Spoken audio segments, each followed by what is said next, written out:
નમસ્કાર મિત્રો, સ્વાગત છે ફરીકવાર આપણી યુટ્યુબ ચેનલ નકુમારીશની અંદર। આજના વિડીયોની અંદર વાત કરીએ સરકારની આ યોજનાની અંદર વિદ્યાર્થીઓને છે દર મહિને 400 રૂપિયાની સહાય છે સીધા જ ખાતામાં જમા કરવામાં આવશે।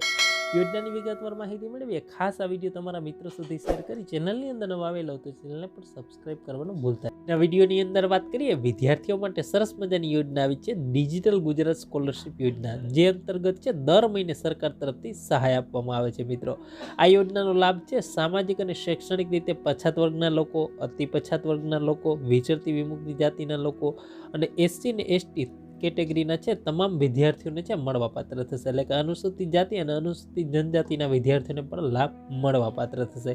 જે માટે આવક મર્યાદાની વાત કરીએ, ગ્રામ્ય વિસ્તારમાં રહેતા હોય તો 1,20,000 કરતાં ઓછી અને શહેરી વિસ્તારની અંદર રહેતા હોય તો 1,50,000 કરતાં છે ઓછી હોવી જરૂરી છે। એનું નામ છે BCK 83 તકનીકી અને વ્યવસાય અભ્યાસક્રમ માટે છે સ્વામી વિવેકાનંદ છે સ્કોલરશિપ યોજના છે, જે સરકારી આઈટીઆઈ અને પોલિટેકનિક કોલેજો માટે છે મળવાપાત્ર થશે। જે લોકો સરકારી આઈટીઆઈની અંદર હોય એને માસિક એટલે કે 400 રૂપિયા મહિને છે શિષ્યવૃત્તિ મળશે। વાર્ષિક છે 4800 રૂપિયાની સહાય છે આપવામાં આવશે સ્વામી વિવેકાનંદ સ્કોલરશિપ યોજના અંતર્ગત। બરાબર, જે લોકો છે આઈટીઆઈની અંદર છે એના માટે સરસ મજાની મહિને 400 રૂપિયાની સહાય મળશે। એના માટે છે ડોક્યુમેન્ટ તમારે ઓનલાઈન જ ભરવાના છે।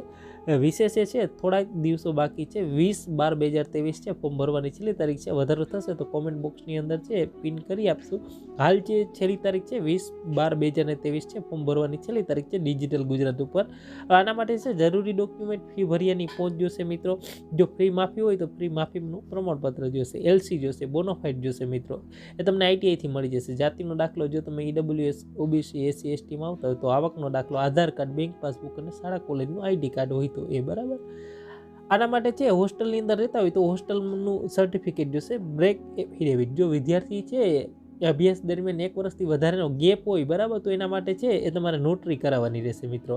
હેલ્પલાઇન નંબર પણ આપેલા છે, કંઈ ક્વેરી હોય તો તમે કોલ કરી શકો છો। આ સ્કોલરશિપમાં ફોર્મ છે તમામ વિદ્યાર્થી ભરી શકે છે। આમાં કોઈ ટકાવારીની લિમિટ નથી કે એટલા ટકા હોય તો જ, સપોઝ કે આપણે MYSY યોજના હોય, બીજી અન્ય યોજના હોય તો એમાં છે પીઆર નક્કી કરેલા હોય।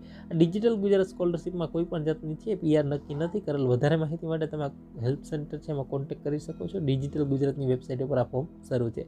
તો વિડીયોને લાઇક કરી તમારા મેક્સિમમ વિદ્યાર્થીઓ સુધી આ વિડીયોને પહોંચાડી દેજો। ખાસ આ વિડીયોને લાઇક કરવાનું ભૂલતા નહીં। ચેનલની અંદર નવા આવેલા તો ચેનલને પણ સબસ્ક્રાઇબ કરી આપો।